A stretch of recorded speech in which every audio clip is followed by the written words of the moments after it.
Hi everyone, I'm Steve Marlaw, founder of SalesFaith. I'm here to discuss with you today SalesFaith and what we do and why the things that we train salespeople might be important for your career development. The sort of things that we're here to talk to you about are very important key aspects of your daily life in a sales role. And that might be a number of different sales roles you're involved in. You might be working at a department store and very much involved in face-to-face selling with people at the counter, and you might be starting out in an internal sales role where perhaps you're taking telephone calls, inquiries at the front counter again, or it might even be a lot of email coming in through to you as sales inquiries and sales orders. So there's different ways that salespeople now are engaging with their customers, and we need to be able to understand some fundamentals about how we do that. And then of course for salespeople that are working externally out in the field, going out and seeing customers, building relationships, developing connections, very important in those roles to be able to understand these key fundamentals. SalesFaith is all about being able to give you the training and the tips and the support that you need to continue to develop those skills so that you can develop your sales career and you can live out your dreams. You know, that's one of the most important things that we need to understand, that as salespeople, we can actually achieve our goals, achieve our dreams, do what we want to do, because sales is one of the most incredible professions where you continue to develop and grow your earning potential. The better you get, the more practice you put in, the more training you put in, the better results, the better remuneration comes through for you, whether it's in base salaries or whether it might be commissions, bonuses, or a combination of those. So very important that we've got the foundations right. And that's what SalesFaith is here for. That's why we exist. We want to be able to give you the training that you need to go on that journey. Now, I think the really important thing to understand is that from my perspective, I've been operating in various different sales roles over the last 40 years. So I've had really hands-on experience with all of those different types of roles that I just talked about. So starting out working in counter sales, then moving into internal sales roles, external sales roles, sales management roles, sales and marketing roles, leadership roles over all of those years. So this training and the information that we provide here is based on my experience, things that I've been able to learn over the years by going through that first-hand experience and being able to understand about what works and what doesn't, and how to negotiate different situations, how to deal with buyer rejection, how to pick up on buying signals, lots of different things, how to remain confident. Many important things that we need to understand about how to stay involved in the sales field. And if you want to do that, it's important to pay attention and start to listen and learn to these training and tips that we're going to provide, so that you can give yourself the foundations and the armory that you need to get out there in the big world of selling on a daily basis. Now let's just have a look at a couple of key points here. So I've just got a few things that I've written up on the board that I just want to run through and give you some really key information about what SalesFaith does offer as an organisation. So it's important that we want to reinforce that we're here to be able to provide learning and development, and also to be able to polish the skills of people that are more advanced. So it doesn't matter whether you're intermediate, beginner, professional, seasoned pro, all those different parts of the stages of your sales development. It doesn't matter whether you sit in any one of those particular categories. We can offer help and support and give you the service that you need to keep you moving. And some of the things here that are really important is key aspects of selling are sometimes maybe misunderstood, maybe forgotten, or maybe even thought of as being in the too hard basket. And what are those sort of things? And these are the things that we want to teach you at SalesFaith. They are fundamentals, things like prospecting. Prospecting is one of the most key things that any salesperson can do. It is actually the real work. Prospecting is the real work.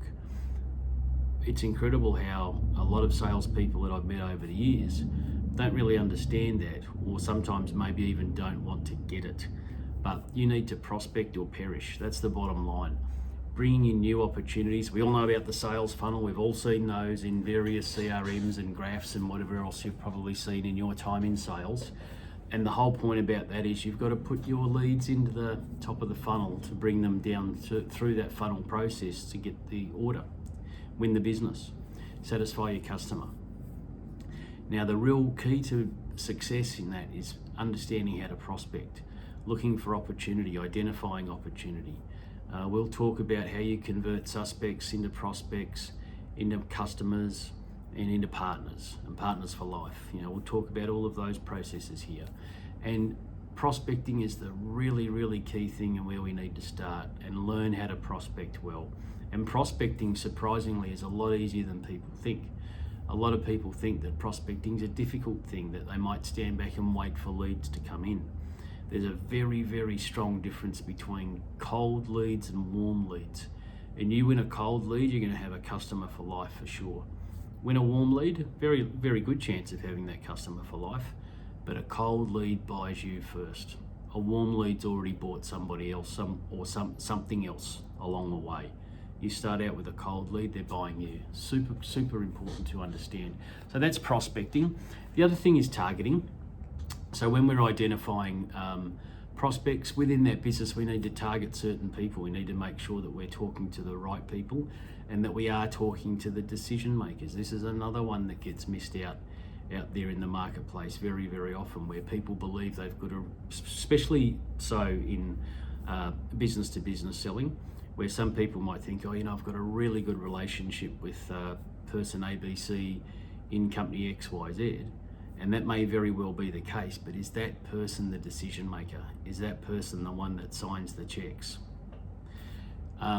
So we've got to make sure that the relationships we've got are with the right people. Yes, it's important to have relationships with other people in the business that aren't necessarily decision makers, because they might be part of the decision making process, so they are important, but we've got to make sure that we've definitely got the right relationships. So targeting within organisations. And even if you're selling into private situations where it might be within family structures, you want to make sure that you are talking to the person that ultimately will make the decision. So that's really important. And then the other thing too is closing sales. Salespeople surprisingly get really concerned about closing the sale, asking for the order. It's one of the most fundamental things that we can do in the sales process. We have to be creative about that. We have to think of ways that we can phrase it and ask for the order so that when it gets to that moment of truth, it all feels natural. It's not just like we're sticking our hand out saying, here, give me something. But that's the skill. That's what we're here to teach you. That's how we hone those skills, we improve. And then when it gets to that moment of truth, you're very comfortable and you feel confident to be able to ask for the order. We see everywhere in modern selling about call to action. You see it here on YouTube. People saying like, comment, subscribe. You see it on every video. That's a call to action. But when we're in the presence of the customer, the same thing has to be done. We have to ask for the order. And that's about closing the sale. And then we want to build our confidence. We want to be able to feel confident when we go and see people in person, to be able to convey the message about the company, the service, the product, whatever it is it might be about yourself. Remember too, in that sales process, that nobody's going to buy anything until they've bought you. So you've got to feel confident and know what you're doing. Now, confident doesn't mean over the top, too much, maybe too brash or too brassy. That's a different kind of confidence that is not going to rub off with everybody. We've got to be able to read the room. We've got to understand our audience, who we're talking to. There might be some people that will be excited by that, but there are some people that need to have it toned down a little bit. So you've got to realise who you're talking to. And that's all part of that confidence, to know that, okay, if I am an effervescent person and if I tone that down a little bit, can I still get my message across? And then there might be times where we might not be such a bubbly personality, but the situation requires us to ramp that up. And that skill, we develop that. Not everybody's an extrovert, not everybody's an introvert, and not everybody's an ambivert. We have to develop those skills along the way as we develop our career in sales. So another key thing. Another big one in the world of selling is referrals. Salespeople can really do very well when asking for referrals. and referrals are out there, exist on a daily basis. You know, you have a good interaction with someone, and that might be just a sales meeting that went very well, or some feedback where you put in a proposal that went well. It might not even necessarily yet be an order. It might not be that you've got an existing commercial relationship, but you can still ask for referrals. You know, Mr. or Mrs. Customer, who do you know or know of that might benefit from our product or our service or whatever it might be that you're selling? And generally, if you ask the question, you'll get some sort of feedback. And again, you have to learn the skills and the ways with which we want to be able to get that message across. So very, very important in terms of understanding how to do referrals. So sales is definitely a skill. It's something that we have to practice on a daily basis. We have to refine it, we have to hone it, and we get better as we go along. And if we're serious, if we really want this career in sales and we want it to be a journey to take for potentially a lifetime, then those little changes that we can make on a daily basis make the difference. So I think what's important is to understand these key developments and be able to apply those to your daily practice. Now here we're getting started with setting up a whole range of different training courses, modules, things that you can learn to take a deeper dive in relation to what you want to do with your sales career. So we'll put a link in the description box here to take you to our SalesFaith Gumroad website, where you'll be able to pick up different courses that'll be available there, and you can pick out the ones that are going to most suit you best. I think what's important too is that you know, the message about SalesFaith is keep the faith in the sales practice, keep the faith in the sales principles, and keep the faith in yourself. And if you do those things, then what's going to happen is you'll develop as an individual, you'll get more confident, you'll feel more informed as you go and make those appointments with customers and develop those relationships. It'll give you the foundations that you need. So, as I said before, a call to action. So as you see this video reaching its end, please like the video, share it with your friends. Feel free to comment. If you've got any questions, put a comment down below. Let us know what you're thinking. Reach out to us. We're here to help you. We're here to provide support for those that want to develop in sales. And then what's really important is that if you are able to keep the faith, and if you're able to set these strategies in place to give yourself the best opportunity to develop your career, then what will happen, as I mentioned before, is you'll actually set yourself out on a journey where you can achieve your goals, because sales is a pathway that will take you to where you want to go. There's no doubt about that. So, as I said earlier, keep the faith, stay positive, and I look forward to seeing you on the next video. Bye for now.